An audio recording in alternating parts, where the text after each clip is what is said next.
সবাইকে নমস্কার। আর আজকে চলে এসেছি রান্নাঘরে, বানাবো পিঠে। তোমরা সবাই জানো যে আমরা পিঠে খেতে খুব পছন্দ করি, কারণ আগের ভিডিওগুলোতেই দেখেছো।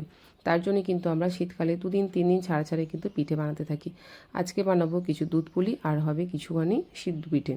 তার জন্য কিন্তু নারকেলের পুরটা বানিয়ে নিয়েছি, আর এখানে কিন্তু দুধটাও গ্যাসের মধ্যে বসিয়ে দিয়েছি। এখন এই পুলি পিঠেগুলো বানিয়ে নিয়েছি, এখন কিছুটা সিদ্ধ বসিয়ে দেবো আর কিছুটা হবে দুধ দিয়ে। এখন কিন্তু অনেকগুলো পিঠে আমি সুন্দর করে বানাতে শিখে গেছি। আগে কিন্তু এইসব পিঠে বানাতে একটু ভয় পেতাম, এখন কিন্তু কিছুই মনে হয় না। আর এখন মনে হয় যে এই পিঠে বানাতে রান্নার থেকেও অনেকটা বেশি সহজ। এখন দেখো সিদ্ধ বসিয়ে দিয়েছে, সিদ্ধটা আর একটুখানি হবে, তার জন্য আর 2-4 মিনিট রেখে দেবো, ঢাকা দিয়ে দেবো তার জন্য।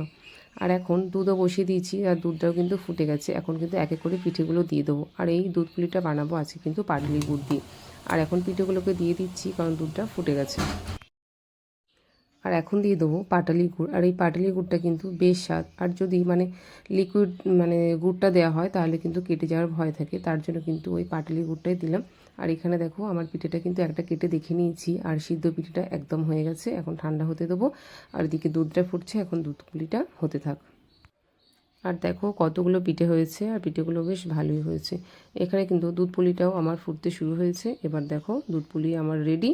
আর এখন কিন্তু পিঠে দেখো সবাইকে সার্ভ করে দিই। আর আমার এই প্লেটটা কীরকম হয়েছে তোমরা কিন্তু সবাই আমাকে জানিও। আজকের মতো ভিডিওটা এখানেই, আজকের মতো টাটা।